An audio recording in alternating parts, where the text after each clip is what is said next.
Okay.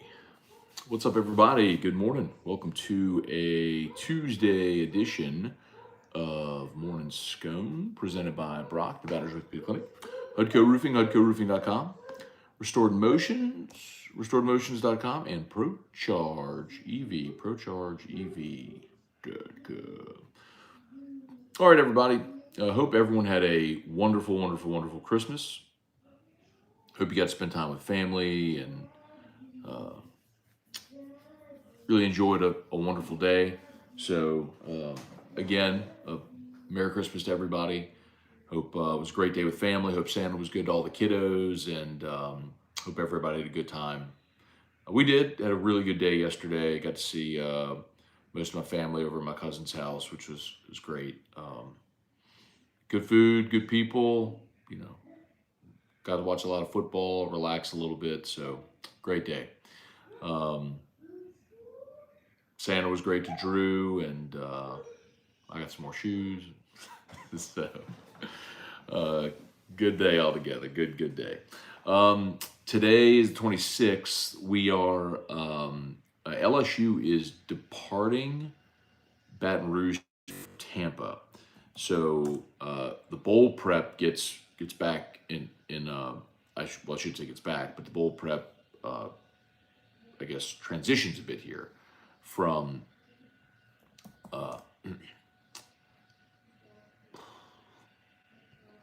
anyway, there it is.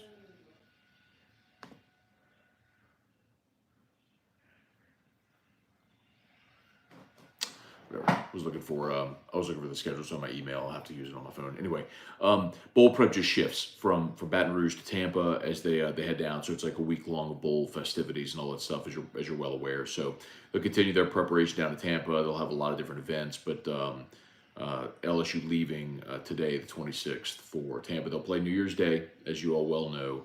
So they'll play in 6 days. They'll play on Monday there at Raymond James Stadium. Interestingly enough, how the kind of crossover works, I'm curious if there's going to be maybe a better LSU contingent than initially thought, because the Saints play the Bucks the day before. So the Saints play the Bucks in Tampa on Sunday, and then LSU plays Wisconsin in that stadium a day later on Monday, January 1st. So New Year's Eve, Saints, Bucks. New Year's Day, LSU, Wisconsin. So I'm curious if maybe some LSU Saints fans may make it like a 2-for-1 type deal. Go down, watch the NFL game, do New Year's Eve in Tampa, and then the next day go watch LSU. So we'll see what the turnout is. Mostly, I think everyone's excited for this game to see Nuss, to see what the offense looks like. Obviously, it's sort of a trial run for Joe Sloan. He and Cortez Hankton will be co-OCs for this with Mike Denbrock out. So your battery, right, your quarterback and offensive coordinator from this year, this historic offense, aren't going to be there, but a lot of the important pieces will be. So Neighbors and Thomas and Diggs and your whole offensive line, and so it'll be really fun, I think, to see how this offense works. The other thing I have there in the description for today, and we'll get to your questions, comments, all the stuff that y'all have. The other thing is just the Saints playoff scenarios after this full weekend is now in the book. By the way, I know I say it often, man. Y'all should pay attention to Jimmy Out's Football Sunday. Otter yesterday, 3-0, and I threw in a play on the under in the first game as well. So your boy had a 4-0 day. My guy's just out here trying to pay for kids' college. That's all. So you should be locked in if you sports bet. There's plenty of good information, so get out there and use good information when you sports bet. Don't do it by yourself because you're going to lose. This was one of my Christmas presents in my stocking. It's Vanna White. Of course, Drew has a great affinity for Wheel of Fortune, says his drink more coffee. So all the blanks, though, you see like these, those are blank spaces, and when you pour hot liquid, the letters show up. Vanna White. Okay, let's say some good morning, y'all.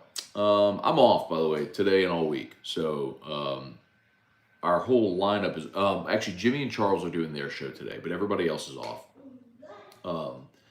If anybody's wondering why that is, why Jimmy and Charles do their show, so Jimmy's deal is a little different. That he's a contractor, right? So Jimmy's not a guarantee employee per se. So he goes and sells his own show. He's the only one, and that's something that dates back to 2011 when the station was somewhat new. That was the deal it did, and that's just sort of been grandfathered in. So he picks the days that he's going to do a show, and if he basically has a remote sold, he goes and does it. And so that's why, like on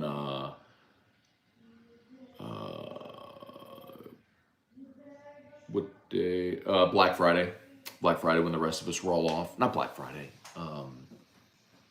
It was a few Fridays ago, Friday after our Christmas party when the rest of the staff was off. Like today, everyone else is off, but that's why Jimmy's doing the show. But everybody else is off, and I'm off the rest of the week. So Musso will host Wednesday, Thursday, Friday for me while I'm out, and I'll be back January 2nd, the day after the LSU Bowl game. All right, let's say some mornings here. Kelly Gross, Bourbon Bayou, good morning. Deborah Cowart, Trey Fisher, what's up? Bubba Smith, good morning, y'all. Hope everybody had a great Christmas. Truax, what's up, man? Devin Kelly, good morning. Donald A. Meat, Jerry G, Reaper 08, what up? Adrian Bailey, Christian, good morning. Hope everyone had a great Christmas. Thank you, same to you. Bart St. Germain, good morning, Bart. Good morning, good morning. Brad Roban, morning. Wonder what Denbrock didn't like about LSU and not staying. So, Brant, we did talk about this last week. It wasn't a thing about Denbrock not liking LSU. I think he and his family actually very quickly grew very fond of LSU and made it a very tough decision. But, I mean, we've kind of been over this, but just the Cliff's Notes. I mean, Denbrock's from Homer, Michigan. It's less than 2 hours, but like an hour and a half, hour 45 from South Bend. So his family's nearby. He and Marcus Freeman worked together at Cincinnati. They were both coordinators. They get along really well. If you're the OC of a team that has a defensive-minded head coach, you're basically like the head coach for the offense. So you have full autonomy. There are two members of Notre Dame's offensive staff that were on Denbrock's offensive staff at Cincinnati under him. This is now his third stint in South Bend, so he's familiar with Notre Dame. And I was told that Notre Dame wasn't going to lose Denbrock because of money, so the offer was very good. Was better, I was told, than what A&M offered. So a lot of it lined up to where it made sense. You know, sometimes it's not that you are unhappy or don't like a certain place. It's just there are rarities in life where the right situation at the right time pops up, and so you make that jump. It's not that dissimilar when Brian Kelly left Notre Dame for LSU. It was just right time in his career, and the right opportunity came along. Makes sense.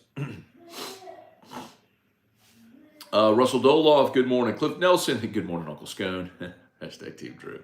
Cliff, I guess Uncle Scone is going to stick, huh?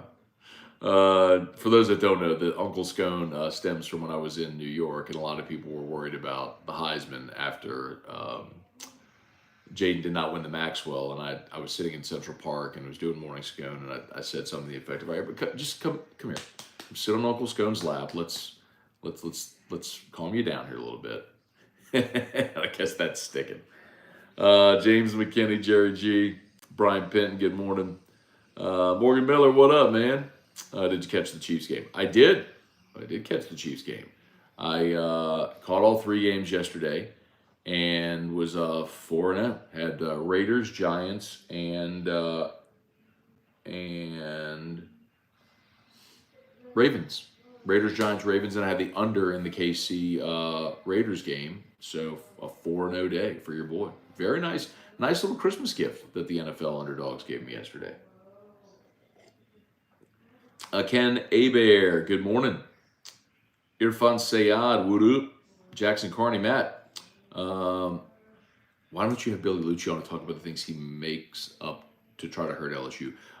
Okay, I'll play. What did Billy make up to hurt LSU? Oh, the clip about him saying they tamper and all that stuff? Sure, I'll have Billy on to talk about that. I don't care. But my point is, Jackson, and I said this because Billy's comments, that clip from Texags Radio, happened. I talked to Billy, what day was that? Saturday? I talked to Billy Saturday. Anyway,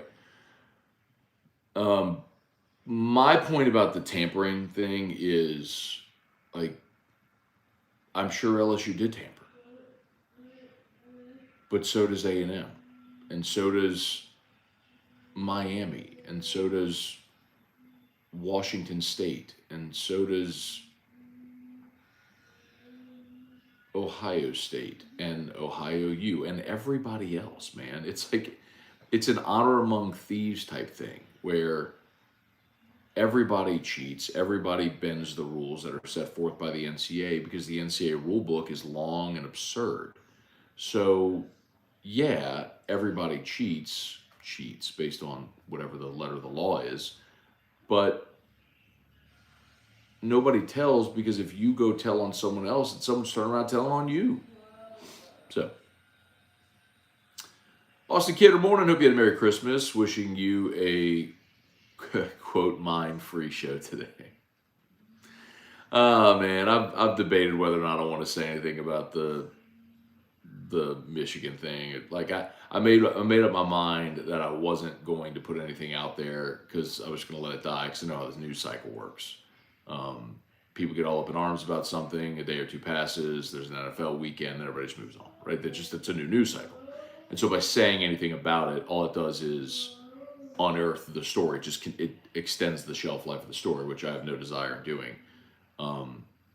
But it is very annoying that how that all played out because the most important part of what I said, which were all of the qualifiers, like I have no idea if the NFL wants Harbaugh. I have no idea at all if Harbaugh wants to leave Michigan. I have no idea if he does. If Michigan has any interest in Brian Kelly, zero idea, no clue whatsoever. I mean, all those things are very important. And I said on Saturday, and those were completely eliminated from the clip that got posted on Twitter. So, whatever, just a headache for me. The most annoying part of it, honestly, is the people who are like, "You're trying to hurt LSU," or "I hope you get all the clicks you want." Like, I didn't get any clicks from that. I got no benefit whatsoever. All I got were the headaches. The guy who posted it on Twitter is the one who got the viral clip. And he actually posted my content without my permission, and he got all the viral clicks. I got nothing. I got literally zero benefit at all from that. Literally zero benefit. Only headaches. Anyway. Picking ponies. If when the Saints lose Tampa Bay, should we start Haener week 18? No, I wouldn't start Jake Haener. I do understand the thought. It's not a bad thought. It's like, hey, just see what you got sort of thing. But you still play to win. You're playing the Falcons. It's a divisional game. I would still play my starters in the game. And maybe part of that is the fact that I don't think Haener is ever going to amount to being a starter in the league. And if you weren't going to play Carr, I think you'd play Jameis. I think there's more of a reason to play Jameis instead of Carr. Oh, Roger said, love the shirt, Matt. Where'd you get it? X Design. Shout out Hunter Torito over at X Design. This was from Burrow's Heisman. This is an old shirt now. It's like, look at me. This is torn right here. They made this shirt, X Design, which is a marketing company, Baton Rouge. They made this shirt in 2019 with the Burrow year, and Hunter gave me one. So shout out Hunter Torito. Gundam, East Coast here. Who dat, Matt and fam? All right. Will Davis, Jason H. Good morning from the deep woods of the North Shore. Okay. Sylvia Scott, good morning. We'll throw back history. Best duo running back in LSU history. Dalton Harry, Gary James. What do you think? Sure. Dalton and Gary James. I think, I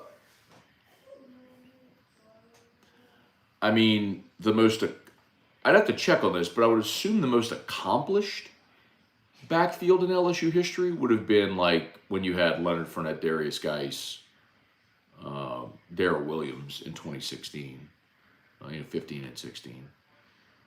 I think in the late 90s when you had Kevin Falk, Rondell Mealy, even if you look at 97 before Cecil Collins got hurt, when you had Kevin Falk, Rondell Mealy, Cecil Collins, Kendall Cleveland, that was monstrous. Mark Allen, good morning. Let's break the internet today. I'm not trying to do that. I'm never out to do that. The Stadlers, really hoping good news like Bo Davis after the college football playoff and Corey. Leon Williams, good morning. Yeah, by the way, Stadlers, I mean, I think, what we're seeing is sort of the timeline and how uh, Brian Kelly goes about making these decisions, right? If it's going to be staff changes, decisions, it's generally not going to be, you know, the week after the final game. You're going to see some of that stuff linger past early signing day, sometimes past February signing day. So I don't know a timeline on the two you mentioned with Bo Davis and Corey Raymond, but I think it's safe to say, certainly for Bo Davis, it would, if it does happen, I don't know if it will. If it does happen, it would be after Texas is in the playoff. The part for Corey certainly wouldn't be till after LSU's bowl game, right? Because you're going with your staff to Tampa. So Leon Williams, let's see, Reaper. Not to be a dead horse, what I gather from Twitter, is Underwood wearing Bama gear and blaming your comments as one of the reasons. LOL. Do you have any guess or insight on Underwood's commitment? Wait, I'm sorry. What? Okay, real quick. If anybody thinks that a commitment, that a prospect is not going to pick a school because of something I or anybody else said on a live stream, is fundamentally absurd. Like, that is Twitter message board lunacy at its best or worst. Because let me put it to you this way.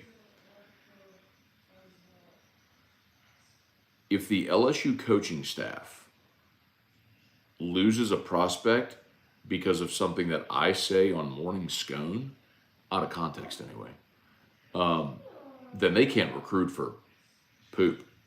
Are you kidding me? Like, if there's a human that actually thinks that, well, I'm sure there is someone who thinks that. And that's why a lot of people on the internet are stupid. Yeah, no. If that, look, Nick Saban's a great coach. Alabama has recruited really well over the years. I mean, that's a massive understatement. If Nick ends up getting Bryce Underwood, it probably has more to do with the fact that he's won 7 national championships, and less to do with something I said on Morning Scone on Saturday. Oh my God. God, people can be so dumb. I'm not saying people are dumb. I'm saying people can be dumb. They can make dumb decisions and say dumb things. Leonard Revere, morning, Matt. Russell, Matt, my sister's going to be there for both of them, Saints and LSU. Let's see, question, Matt. If we lose to Tampa, will changes be immediate for a new head coach? I don't think so. I mean, I don't see the reason to. I mean, the reason, if you were going to fire someone mid-season, I think part of the reason to do that would be if you wanted to get a look at someone on an interim basis, right? And I don't know who that would be on this Saints staff. So, no, my hope is honestly that Mrs. Benson just makes the right decision and moves on. That they don't run it back another year with Dennis Allen. I mean, however it comes to pass, if it's this week, if it's the week after the Falcons game, whatever, just, we can all see it. And you got to acknowledge what you are with him. Nick Honeycutt, what are the chances that the Saints actually draft a quarterback in the draft? I think virtually none, virtually zero. Let's see, I forgot to post the Hutco link on here. I know y'all were super sad about that. I've talked about this over and over and over again. I mean, I guess what's one more time having the same conversation, and I'm sure it won't be one more time. It'll be many, many more times.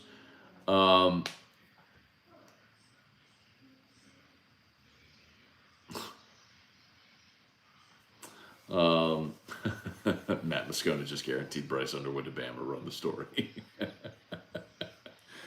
Oh, man. Oh, my God, that's so stupid.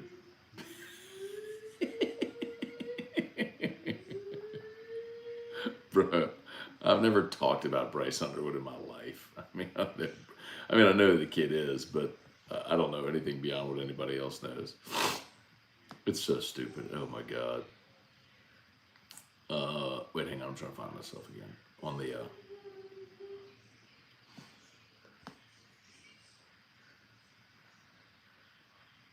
Okay, there it is. Nick said chances Saints actually draft a quarterback. I mean, Nick, remember, the Saints are financially tied to Derek Carr next year. I know we've shared these numbers before. I'll do it again real quick for those who aren't familiar.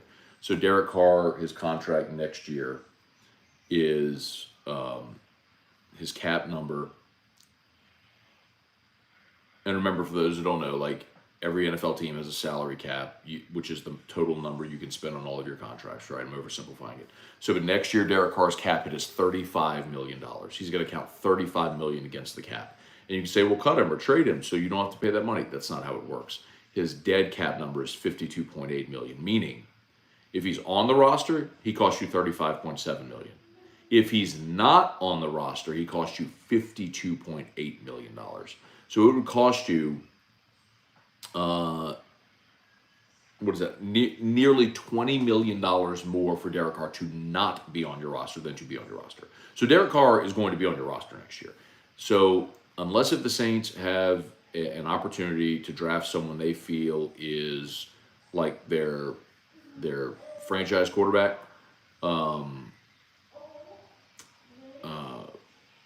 and maybe they get a redshirt year behind Carr or something like that, then I don't see them drafting a quarterback in round one. The other thing, too, that I've said a bajillion times is in the history of this organization, they've used a first-round pick on a quarterback one time, Archie Manning. That's it. So why would this year be any different when you've got $35 million tied up into Derek Carr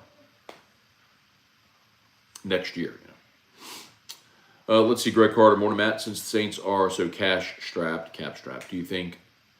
do you see a player like Michael Thomas, among others, coming back or possibly sign and trade type deal?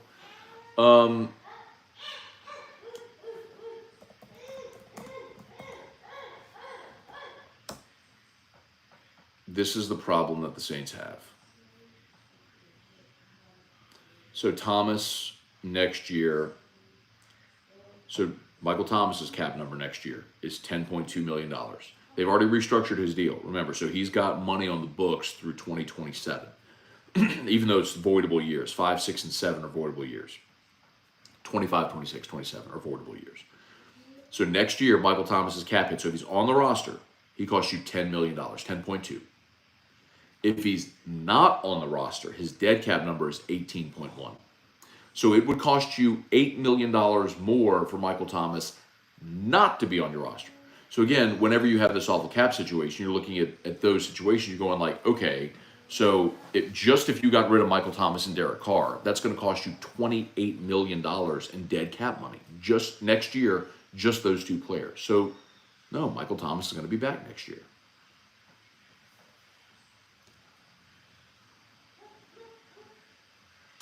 Let's see, please smash the like button if you would. If you're new, subscribe up to the channel. Appreciate your Facebook. Please like the Matt Scone page, share the post. August, go Tigers. Good morning, Matt. The stuff on Twitter about you reporting were just ridiculous. Just shook my head. Quick question. Any latest on OC search and real viable candidates? No, I don't have anything new on the OC. I'm sure Brian Kelly is mining away on what they're going to be doing, but so much of it right now is bowl prep, and they'll get to that after they're back from the bowl game. Brad Jones, have you tried Kentucky Owl 11-year-old bourbon? If yes, what are your thoughts on it? So Brad, we actually had, every Christmas we do a rare whiskey flight over at my cousin's house, and we did try Kentucky Owl 11-year-old bourbon yesterday. I think it's fantastic. It's pricey. I think it's like a $400 bottle, but Kentucky Owl is very proud of their product, but they put out really good stuff. One of the best ryes I've ever had was they did a Kentucky Owl 11-year rye, the batch 2. It was one of the best ryes I think I've ever had in my life.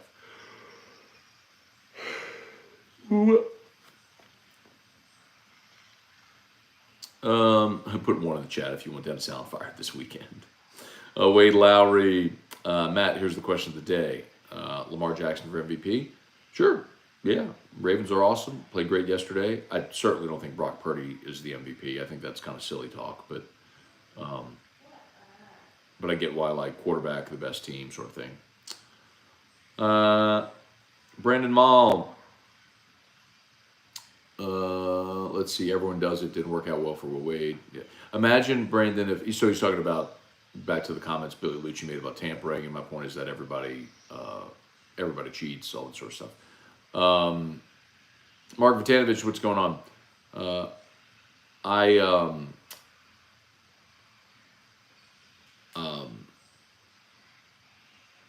I wonder how.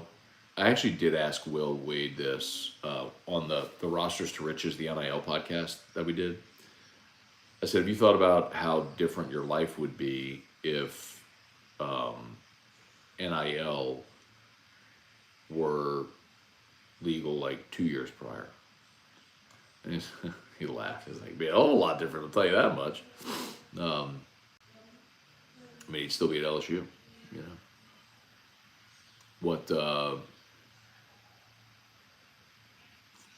what he did would have been completely allowable, and it was something everybody was doing anyway. It's just now you have the cover of NIL to do it. Anyway, Third Eye Blind's doing a concert for Texas football fans Saturday in NOLA. Sugar Bowl party at Mardi Gras World. Cool.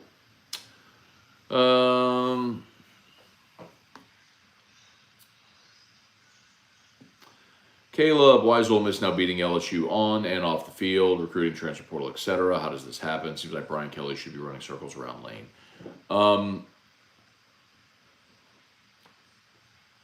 Well, Caleb,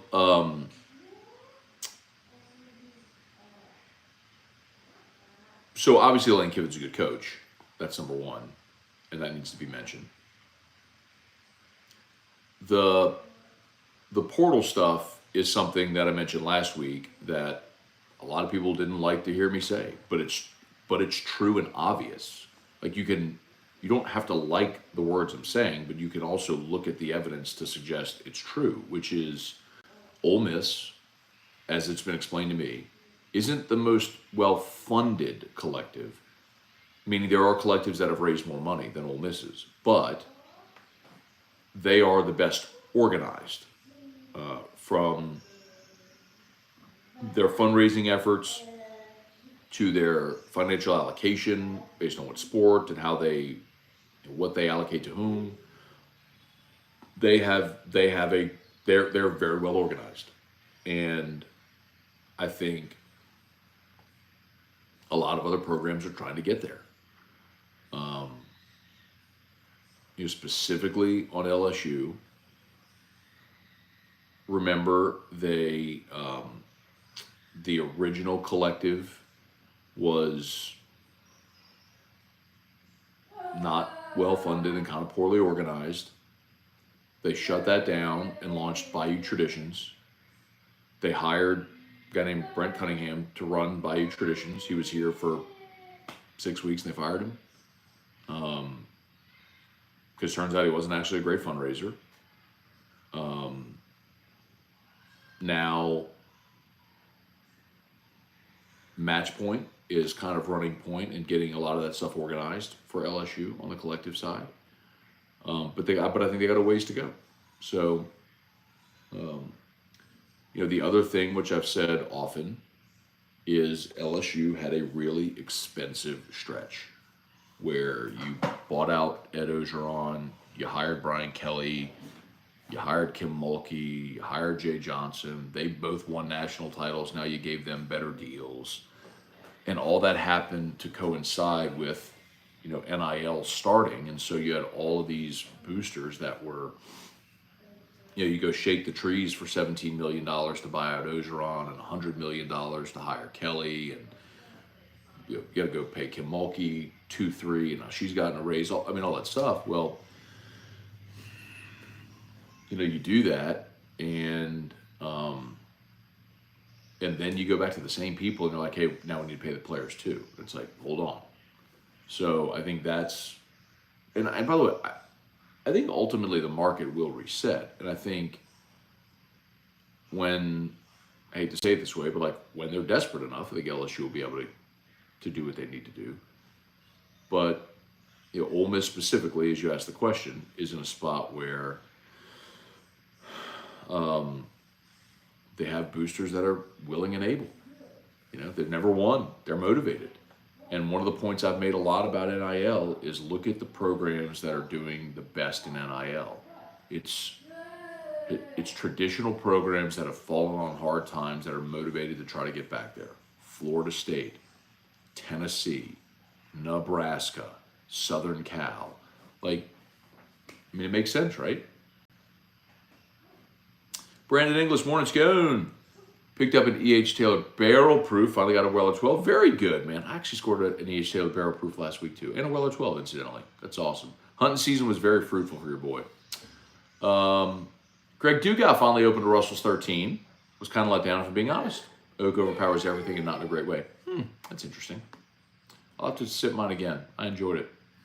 Bob Poole, Mark Vitanovich. Who should I bet on tomorrow for the game, Matt? Tulane or Virginia Tech? Don't have a strong opinion on that, Mark. I would listen to Jimmy's show today and see who he's got in the bowl games. That's what I will do, actually. Daniel Guidry, Aaron Glenn would be a great choice for head coach. You see, here's the thing, man. So often, and this isn't necessarily a commentary on Aaron Glenn. So often, when you have a certain style of coach, you want to go the opposite direction. Aaron Glenn is a defensive coach who was on staff under Dennis Allen. I know he's DC right now in Detroit under Dan Campbell. But the problem, I hear a beeper. Here we go. You're doing so good with that, bud. When his backpack beeps now, he runs near him to let me know. Hey, can I ask you a question? Take off your backpack. Hey, do you want to say hi to Dad Show real quick before you go back? Do you want to sit on Dad's lap and say hi to Dad Show? Not for Dad Show. Not for Dad. Not for Dad Show. Well, we're gonna play. Come see. Let's say good morning to everybody. Play. Come see. Let's say good morning. Well, later, Mommy's gonna wake up. I'm sure. Mommy is sleeping in today. Ooh, you want to say good morning? What do you say? Good morning, Dad Show. Oh, that was so sweet. Okay. Hey, did Santa Claus come to your house? No. Did Santa bring you presents? Yes. Yes, Santa brought you presents. And he's very literal. Like who did I see with my eyes yesterday? Did Santa come to your house? No. Did Santa bring you presents? Yes. Okay. Craig Dugas was 30 seconds away from a George C. Stagg at halftime last night. Oh, I forgot about that quarter thing you were running.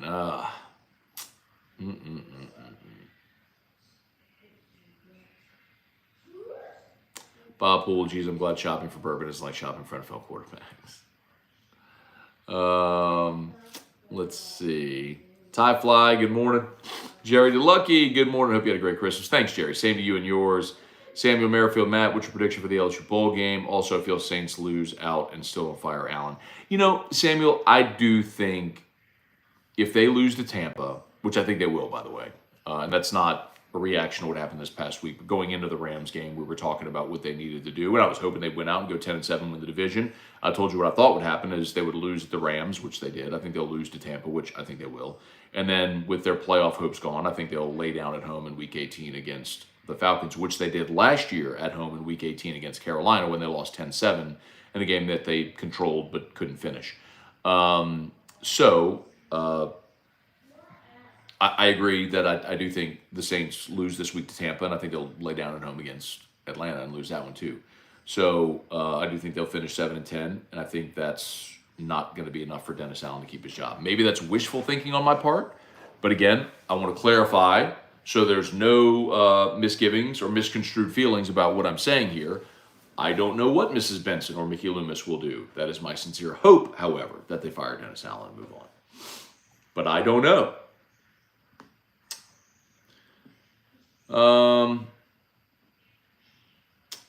Caleb, did you hear about the guy that hit a 14-leg parlay yesterday? All anytime touchdown bets. $5 wager. Won $489,000. Oh my God, I did not hear about that, Caleb. That is incredible. God bless. $5 and a 500K. Ooh. Go, Road Matt. Did you get the Jordan 11 gratitudes? I did not.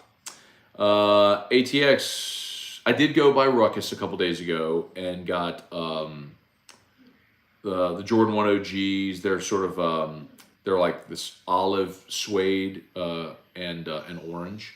They're really cool. Check them out at Ruckus if you haven't seen them yet. Go to their website or their Instagram, you'll see them. ATX, cold morning today. Burning my pajama pants in the fireplace. Ken Aber, I believe the co-OC isn't a good idea. If the OC is picked out of the two, the other is probably done.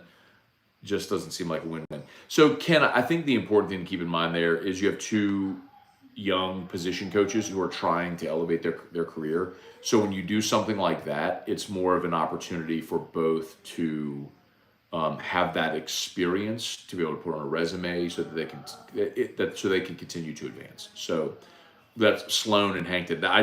I do not believe LSU will have co-OCs next year, right? I think that's just for the bowl game. Wade Lowry, Jerry G, Jason H, enjoy your week off, Matt. Thank you, Jason. Nick, what are the chances the Saints actually get a quarterback in the draft? I don't think that's happening. Joe Parker, Jonathan Martin, NVC, Joseph Baggert. Let's see, Randy Klein, Merry Christmas. Jake, good morning, Matt. Hope you had a good Christmas. What did Santa bring Drew? Santa brought Drew a ton. Santa was very good to Drew. He got a lot of books, a lot of singing Christmas toys that he likes. He got a new backpack. This is his feeding tube backpack. So he gets one of these every year. So Santa lets us we get to trade it out every year. Got a lot of good stuff. Drew got tons. Got a new puppy dog pillow and blanket for his bed. So yeah, Santa was very good to Drew. Brent Rubin. I'm sure this is pretty normal, but twice this past week, I heard NFL team is offering big money for BK. Never say never. Didn't BK say LSU was the last destination? So, Brent, I don't know. I would rather not go down the road of hypotheticals with Brian Kelly again because this burned me earlier in the week where someone presented a hypothetical. I gave an answer with a million qualifiers. Someone clipped a piece of it, put it on Twitter, and it turned into a gigantic poop storm. So I would rather not go down the hypotheticals with Brian Kelly.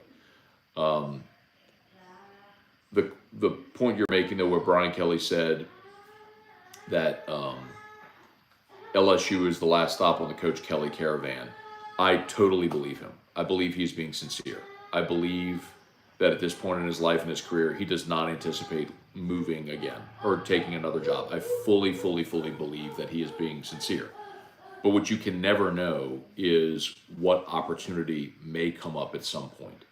And if a good agent is doing their job, they're constantly vetting potential opportunities. And if for nothing else, as leverage to get more out of your current situation. And then you never know what situation may arise. Like I fully believe that if we could rewind the clock 3 years, I'm sure Brian Kelly felt he was never going to leave Notre Dame. And then the right opportunity came. LSU came, and it was a place that had 3 straight national championship winning coaches, tons of resources to win a national championship, and they were offering him $100 million. Like, of course you listen to that, you know? So I don't know. Again, I would rather not go down the hypothetical road. George, good morning, Matt. What's this stuff about Brian Kelly going to Michigan? Some guy that covers Tennessee has an episode saying this. You see, that's what the hardest part of the last 48 hours or whatever for me has been keeping my mouth shut about it. Because I know, like, once something's in the news cycle, you can't stop it. Once it's in the news cycle, you can't stop the news cycle from doing what it does. And if you talk about it, then all it does is continue to extend the life and advance the story. And the correction or the retraction, whatever you want to call it, never gets as much attention as the original story. So even if I were to go put out there, I could put the full clip of the, and I've clipped it actually in case if I wanted to use it. It's 27 seconds of qualifiers of me saying all the things. I have no idea if Harbaugh's leaving. I have no idea if Michigan would have any interest whatsoever in Brian Kelly. I have no idea whatsoever. I have that clipped if I ever wanted to post it. But I was like, I'm not going to post it. I'm not going to extend the life of this story. Just let it run its course. It's gotten way bigger than I thought it would. But it just, what sucks is like, I'm having to wear it for something that was posted incomplete and without context. Wasn't reporting anything. It was a hypothetical, just like that one that George just asked. It was someone on Morning Scone that asked me a hypothetical question. And I gave a million qualifiers and said, if this very unlikely scenario unfolded, then yeah, I think he would leave. But I think the odds of that very unlikely scenario unfolding are like 2%. So, anyway. Like, you want another opinion? Clip this. I think Brian Kelly finishes his career at LSU. Anybody want to clip that and put it out there? Because I don't know if Jim Harbaugh would leave Michigan. As I said the other day. Even if he did, I have no clue if Michigan has any interest in Brian Kelly. Like I said the other day, that got omitted.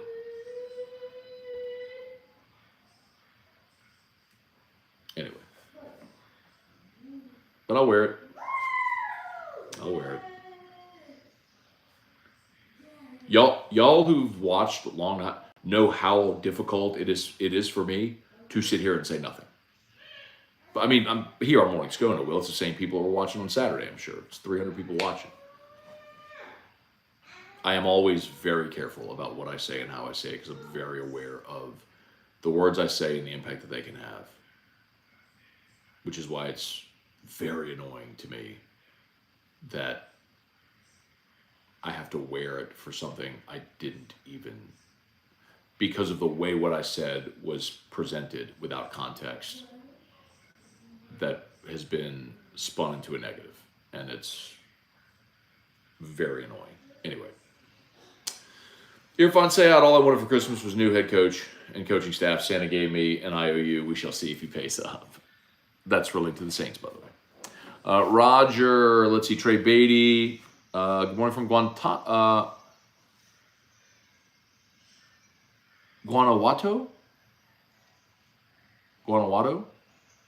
Mexico. All right, man.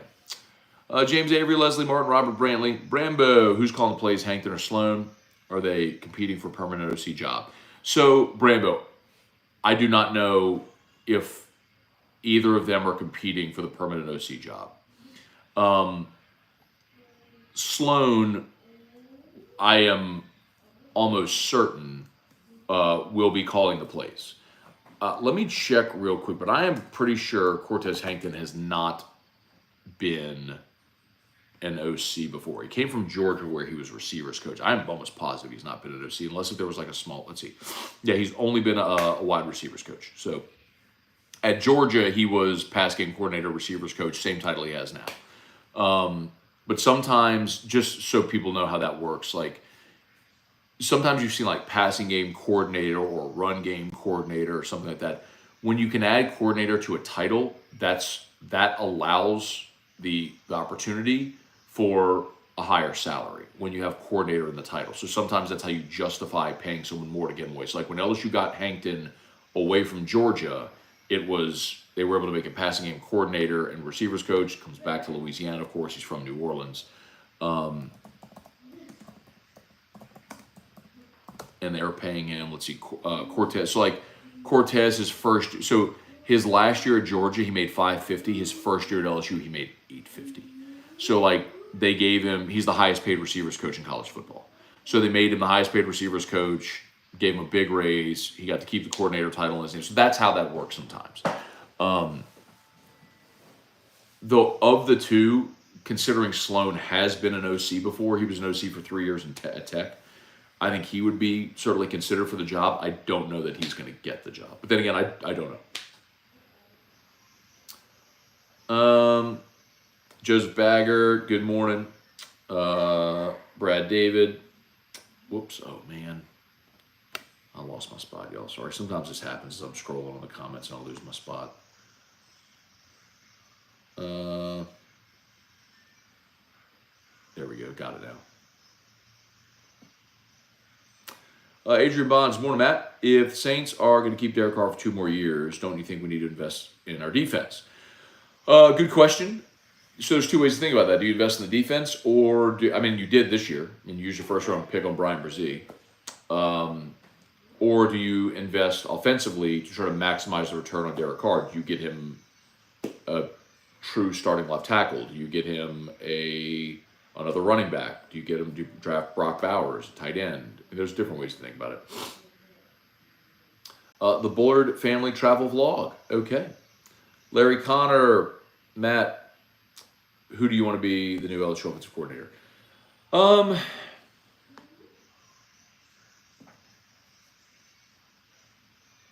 know what's interesting, man? I think oftentimes I'd spend my time more thinking, okay, like, who are they going to interview? Who's possible to get the job, instead of who do I want? I'd have to think about that, man. And honestly, I don't think I've given that much thought. And I know that sucks, because I'm always happy to give you an opinion and share how I feel about something, but I don't know that I have a real strong opinion on that right now. If we see a list of candidates popping up, then I would have a better idea to tell you among those candidates.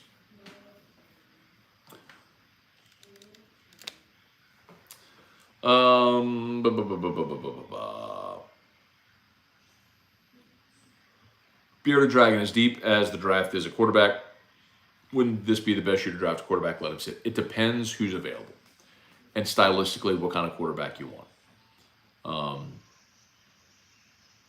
Like, what if where you're picking the best option is Bo Nix? Like, what if the Saints aren't sold on Bo Nix, and so you don't take him? So then you look later in the draft, and maybe someone falls. There's the draft. There's so many things, so many variables in the draft that you don't control, that it's hard to just say, well, you got to draft a quarterback, because you don't have to draft a quarterback.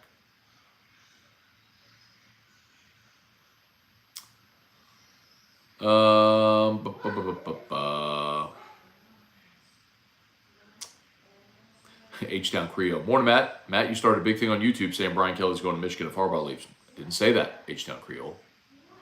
I didn't say that.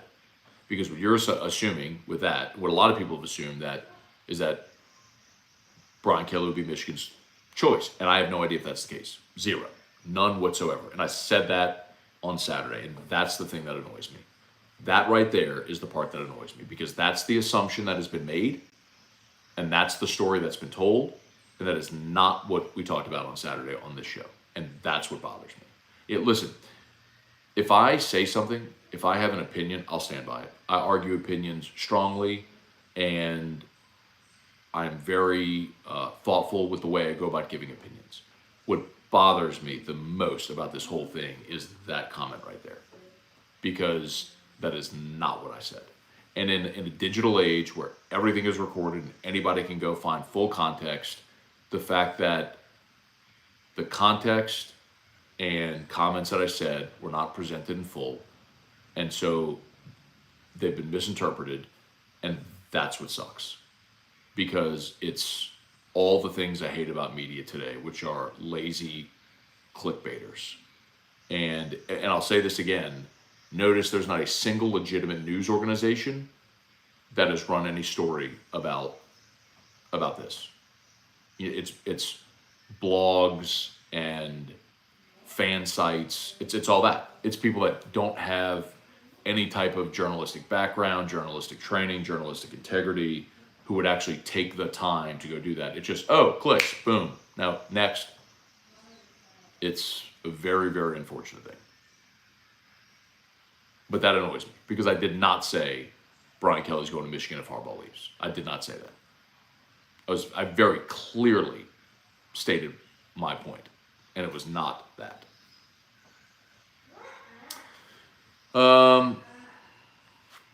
Joe Parker, how in the hell do you give that kind of money for Carr's production? Joe, hey man, I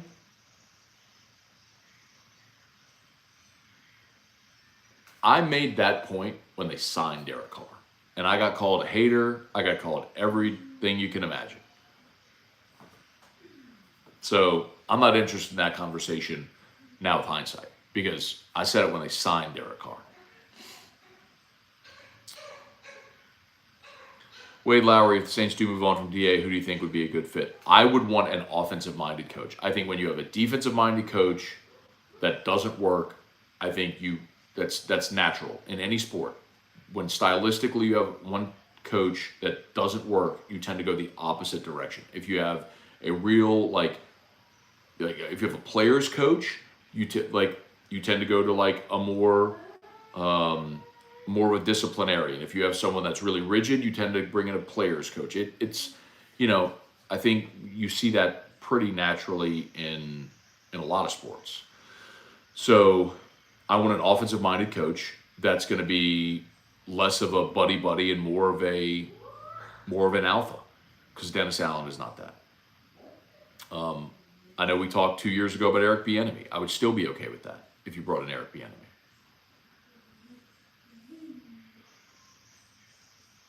I just got a text on the HUDCO chat. I guess it is worth reminding y'all. I mean, Christmas Eve, it poured. Oh my God, the whole day it rained on Christmas Eve. If you or someone you know has issue with their roof, give us a shout at HUDCO, HUDCOroofing.com. HUDCO's pinned in the chat. You can click that link, fill out the form on the homepage, send it to someone, or you can call us, 364-1007, 364-1007. Do business with someone you know, HUDCO Roofing, HUDCOroofing.com. William Anthony, Jenny Gari, the Christmas PJs were fire. Thank you, Jen. I appreciate it. James Avery, how is dead cat money calculated based on contract structure, signing bonus, etc.? Yes.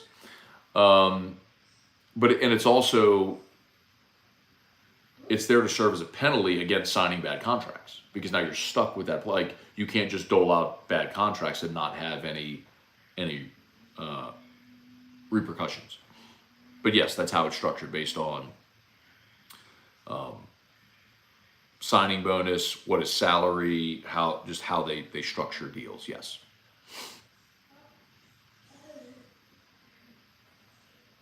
Wilk, what did Santa bring you? I got really nice stuff, man. I got some clothes, got a few pairs of sneakers. Erica, not Santa, Erica gave me she did some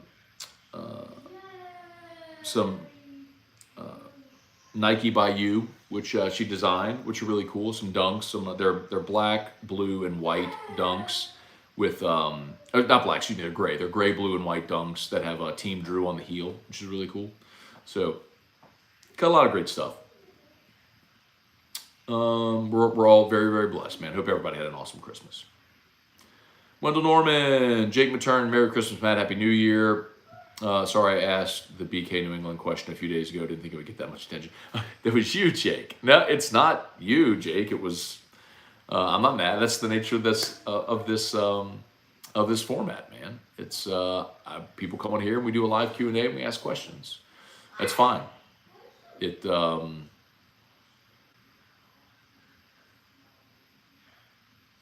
Well, y'all have heard me say it enough. It's the fact that what I said was presented without context. The fact that it was someone asking me a question and I wasn't reporting anything, and that none of the qualifiers were included. Because if you do include those qualifiers, it softens tremendously the comment. But anyway, does Nick Saban retire if Alabama wins the Natty? I have no idea. What would Nick Saban do? I mean, I've heard, by the way, Nikki, I have heard some people who believe that if they win it this year, Nick would retire. But I have no idea. I have no idea if he would retire. Marcus Harvey, any updates on Michael Thomas or Marshawn Lattimore's health? I don't. I mean, we'll get a first injury report of the week on Wednesday, so we'll know better tomorrow. Both were able to return this past week, neither practiced, so that's a little bit of a challenge. Pammy Whammy, do you think the Saints could have Lamar Jackson and chose Marcus Davenport? In fairness, Pammy, literally every team in the NFL could have drafted Lamar Jackson. I mean, he was the last pick of round one. So, I mean, everybody could have had him. Have we given up on Trevor Penning and Peyton Turner? Well, Peyton Turner's still injured. And Penning, yes. Penning can't play. The hope on Penning is you can maybe somehow turn him into a guard. But the idea of Trevor Penning being an NFL left tackle is not going to happen. That's clearly a miss. Devin Kelly, why is the athletic director running the collective? If that dude can't get the NIL funded, then nobody can.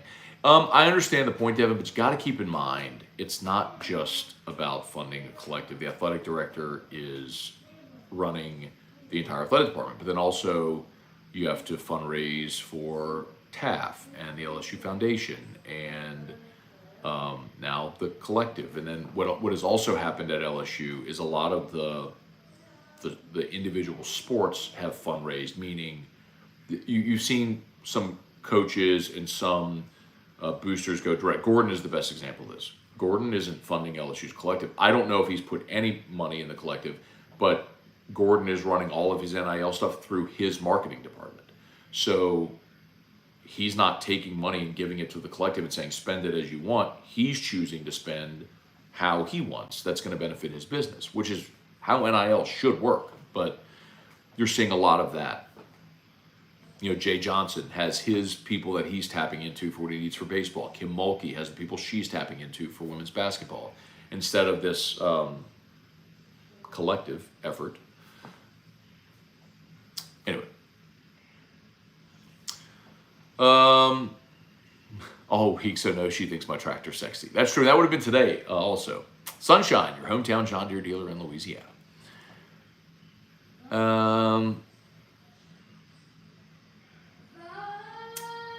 Gregory Gordy, how was Santa favorite toy?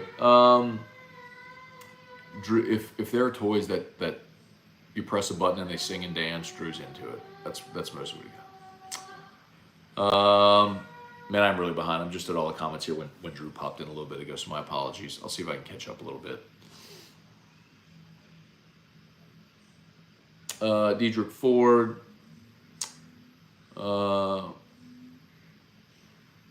How funny how we evolved from believing in Santa Claus to believing in LSU football. Let's see, Diedrich Ford, Matt, do you think the Saints should address OL early in the draft or draft OL for depth? So, I am on board with the Saints taking an offensive player in the draft, but I think you need help all over the place. I think, like, if Brock Bowers is available, awesome. It depends where you pick, right? If Brock Bowers is available, great. If one of the top offensive linemen in the draft is available when you pick, sweet. If you have a chance to draft who you believe is the best or one of the best wide receivers in the draft at value, cool. But, I'll tell you the way the Saints approach it, and I think this is the way you should approach the draft, is you look for who is the top player on your board when you pick, and you take that player, regardless of position. And I didn't always think this way, but the year the Saints drafted Ryan Ramczyk was a great indicator of that. If you remember, the Saints traded Brandon Cooks to New England, and so they got New England's pick, which ended up being the last pick of round one. And it was 31 or 32. I can't. Was it 31 or 32? Anyway, it was either. I think it was the 32nd pick. And at the time, the Saints had Teron Armstead and Zach Strief. You had starting tackles. You didn't need an offensive tackle.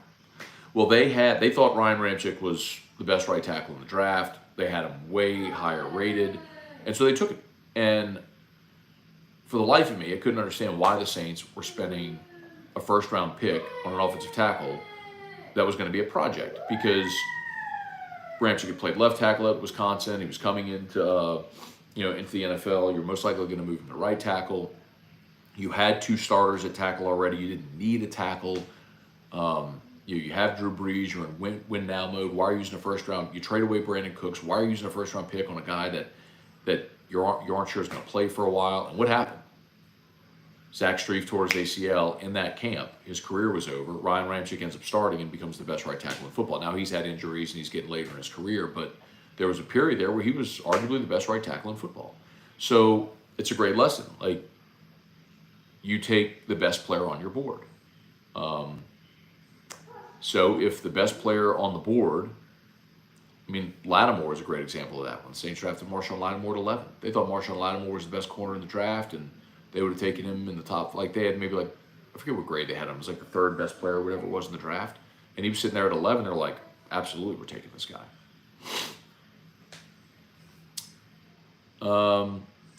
Brett Gidry, what does Drew's backpack do? So Drew has a feeding tube. So Drew has a port in his stomach, which is how he's fed, and so we hook up an extension to that port, and then it connects to the backpack. So like this is a feeding tube backpack. So this is his pump, right? So you set a rate on the pump, and then the wire, the tubing, and she goes through this hole, and then the bag is in here. So it's empty now, but so anyway, so you set the rate. So Drew gets like a little bottle of Pediasure, right? That's what that is, Pediasure. So he gets one of those bottles of Pediasure, and it feeds him over an hour. Like just it's a consistent pump over an hour that he gets it, because his digestion is really bad and slow. So he couldn't, if he got it too fast, he would throw up. So he gets 4 of those a day. While we work on helping transition, learning how to take things orally. So we're working on him, drinking milk, and then eating different textures. So he goes to feeding therapy twice a week. So that's a process, and we'll see if we ever get to the point where he's fully able to eat orally, or if he's always going to have a tube. I don't know. So let's see, 504 CO2. I'm sorry, 504 CO. 2 scenarios that can happen. We play great, win the final 2 games, but Tampa beats the Panthers. We miss the playoffs. We lose the next 2, miss the playoffs. Either way, DA's back in 2024. We've seen this movie. I hope not, man. Both scenarios that you laid out are totally plausible. That very likely involve the Saints missing the playoffs.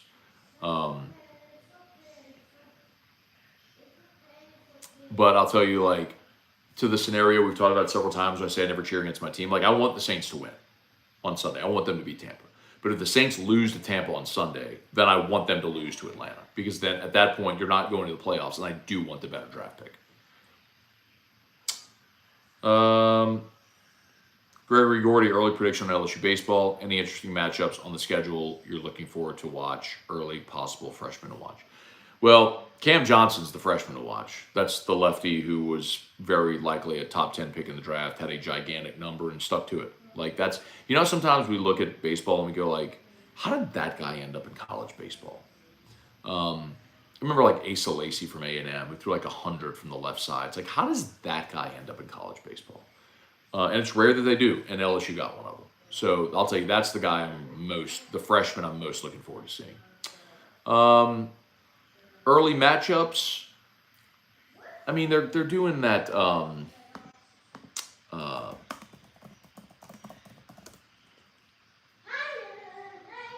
do they call it? The Minute Maid Classic. I think it used to be the Shriners. I think they changed the name of it now. The Astros Foundation Classic is what they call it. So they're going to play Texas, ULL, and then Texas State. So like the Texas game on that Friday should be really interesting. There's not really anything else in the pre-conference that's interesting for LSU. Please smash the like button if you would. If you're new, subscribe up to the channel. Facebook, please like the Matt Moscona page, share the post. Appreciate y'all. Dennis Guidry going on a limb. Hope. But Coach Kelly reminds me of Charlie Mack back in the day. Jury is out for me. Hope I'm wrong, but don't see a natty from him. Dennis, it's just such a dramatically different world to try to compare college football now to 50 years ago. It's just, you're comparing apples to oranges, man.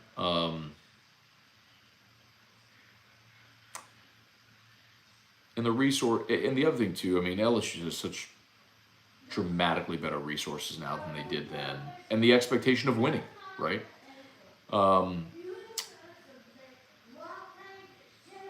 But the other thing too is what none of us know is what a 12-team playoff is going to look like. How are teams going to fare in a 12-team playoff?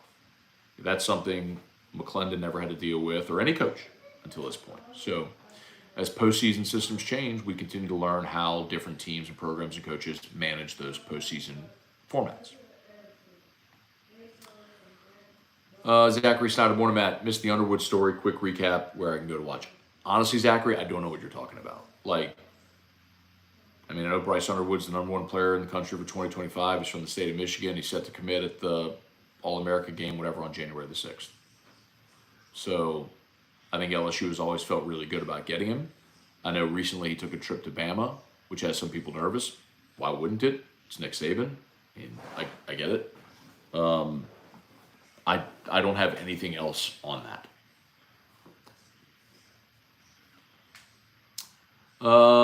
Luke Franco, Matt, pour that beautiful bottle of White Weller as I grab my Eagle Rare. Raise your glass. Laugh at those taking things out of context. Keep doing what you do. I appreciate your opinion and show. Thank you, Luke. I appreciate it. But I will say that, like, you do this job long enough where you give opinions. Like, it's not the first time I've ever had to just sit and take it and go through a fire. What sucks, though, is what was presented is unfair to Brian Kelly and Jim Harbaugh and LSU and Michigan and all the people involved that have been insinuated in something that has nothing to do with them.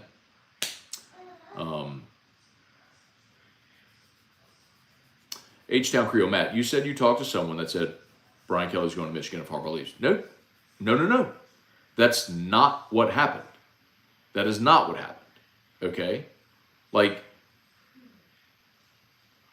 what that is, what you just posted, again, is an assumption without context or without my full comments, which were that I have no idea if Harbaugh's leaving, and I have no idea whatsoever if Michigan has any interest whatsoever in Brian Kelly. I said that as plain as day. I have no idea if Michigan has any interest whatsoever in Brian Kelly. None. I have no idea. I said that on Saturday, and that part got omitted, and that pisses me off. That's what really annoys me. Because I have no idea. And honestly, if I was Michigan, I wouldn't hire Brian Kelly. Why would you? I mean, I think he's a great coach, but he's also at a point in his career at 60, 61 years old, where is he? I mean, he's 62 now. You're going to go hire a coach at 62? Or you're going to hire a coach that's 42? So no, I'm not crawfishing. I'm not going back. What I'm doing is presenting the totality of what it is that I said that wasn't included on the clip that you all saw on Twitter. And that's what bothers me more than anything. You want to react to what I said? At least react to the full thing that I said. And that's what bothers me. So I did not say if Harbaugh leaves, Kelly's going. Because the most important part of that is Harbaugh leaving. And would Michigan even want Brian Kelly? Which I said plain as day, I have no idea if they would. None. I have no clue whatsoever. Someone asked me a hypothetical. And I'm not the first person ever to talk about Brian Kelly's interest in Michigan. That's not a new story at all. That's what bothers me. Callie Alexander, I wanted Allen to remain on our team as the DC before Peyton bailed as head coach. Wonder if he'd take a demotion. No shot. Literally no shot. Scott Shirley, do you know of any reporters who are going to Tampa to provide the team coverage throughout the week? I mean, I'm sure the local TV stations will be. We're not going. We're 104.5. We're not going. But I'm sure Wilson will be there. Wilson Alexander. The beat writers will be there. Wilson, Koki. I'm sure there's people leaving. I'm sure the TV station will be there. Jacques probably going from AFB. I don't know if Cobble's going or if someone else from BRZ is going, but the TV stations will be there too. Mr. Kwashi Rose, Cortland. Let's see. Let's go a little deeper. Who exactly is in Mrs. Benson's ear to keep or fire Loomis, Allen? I think thing starts at the top, trickles down, my opinion. Well, she trusts Dennis Lauscha and Mickey Loomis. That's a very obvious thing, and understandably so. So ultimately, she's going to have to decide if she's okay with the direction of how the franchise is going right now. Aaron Glazer, Matt, sorry if I missed this earlier. Is AFR going to be on air tomorrow? So yes, AFR is back on air tomorrow. Our full lineup is back tomorrow, but I'm out until next Monday. I always take the week after Christmas off, so I'm out this whole week. But yes, all of our lineup is back tomorrow, but I'm out. Muso's going to host for me while I'm out. Let's see. Fred X214. Next year we play in the NFC East. We play the NFC East. What do you think about this team and coaching staff with a tougher schedule?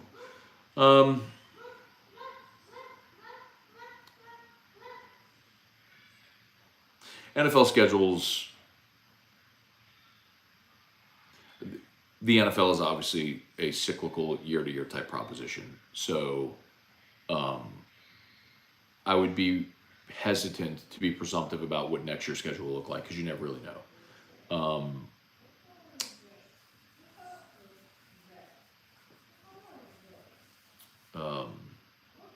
I mean, the Giants were a playoff team a year ago. They stink this year, right? So I do understand Dallas, Philly. You'd have that. So there's that component of it, but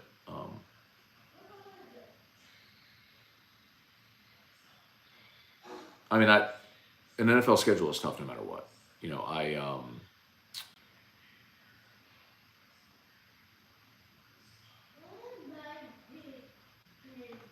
And I don't think the schedule changes my opinion on Dennis Allen. Let me rephrase that. The schedule does not change my opinion on Dennis Allen. Who dat dude me? Much respect for you being a great father. Thank you, man. Best job in the world, man. Brent Chisholm, Ray Langlois, good morning. Let's see, we might be just about done, y'all. Billy Mathern, what are we betting on in today's bowl games? I don't look. Jimmy's on at 11-1. So listen to Live at Lunch with Jimmy and Hanny, and I'm sure he'll give you his bowl picks. Cliff, why are people still talking about what you said about BK in Michigan? You've clarified it 1,000 times. Stop it, people. Because it's the nature of how it works, Cliff. I mean, people. It's why I haven't said anything the last 3 days about it. It's why I haven't gone to Twitter to say anything about it. It's because the clarification, the second story, never gets as much attention as the first. So as much as it sucks, the best way to handle it is just wait, and the news cycle will move on.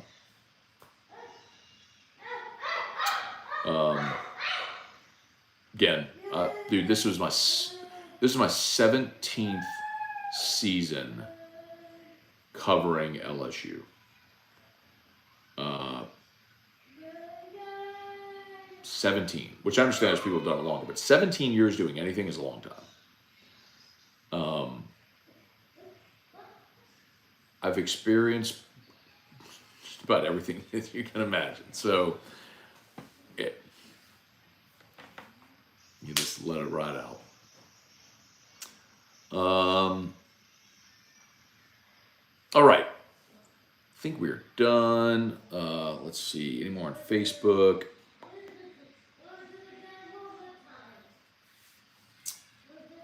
Brandon Gaucher, a little off topic. Where'd your family go a couple years ago when y'all got a cabin? We were up in Tennessee. So we're in the Smokies. That's Gatlinburg area. And it was awesome.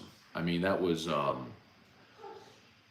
was beautiful because for the landscape was beautiful. The house or cabin that we rented was awesome. I mean, it was like a 3-story deal.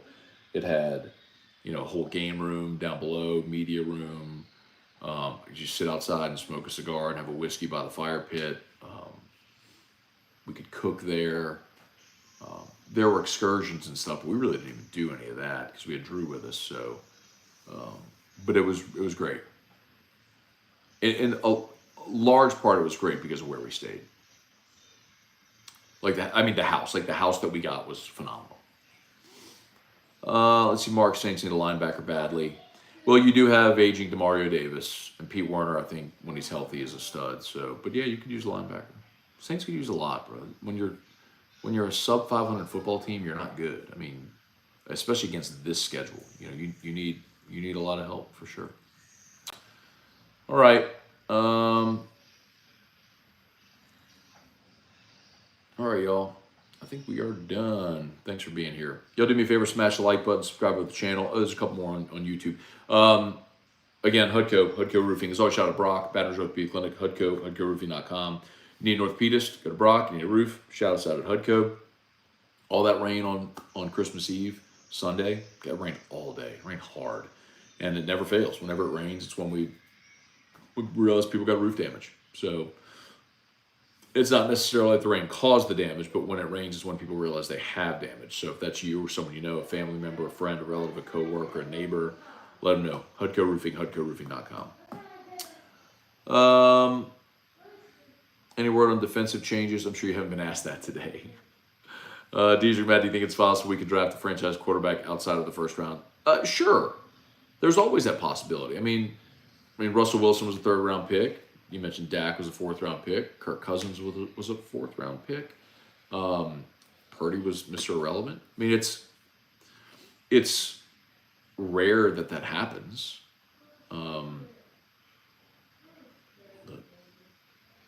Creole Club, why wasn't off the bench on the radio this morning? Whole lineup is off today. The only show today is live at lunch because Jimmy chose to do a show because they had their remote sold. But everybody's off today. So basically, because we always get off 2 days, Christmas Eve, Christmas Day. Because Christmas Eve was a Sunday, we were getting Monday, Christmas Day, and Tuesday as the day for Christmas Eve. So that's why. So lineup's back on. Full lineup is back on tomorrow, Wednesday. Devin Johnson, good morning. Let's see. Last one, Stanley Harrison. Matt, if we go 1-1, finish 8-9, what's percentage DA's return as our head coach? I would just be guessing. I mean, I haven't had conversations with Loomis or Lauscha or Mrs. Benson to know. My sincere hope is that they would move on regardless. But on Friday, after the loss on Thursday Night Football, I saw Ian Rappaport on Good Morning Football where he said the feeling is that they're going to run it back. And that would be just devastating.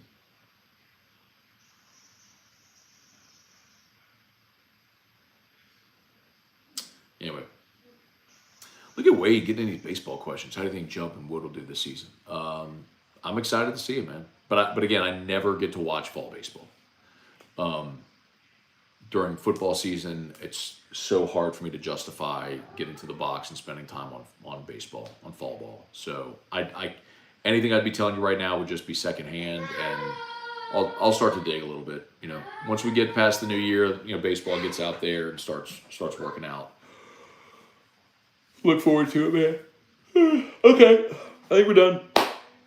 Y'all have an awesome day. Thanks so much for watching. Peace.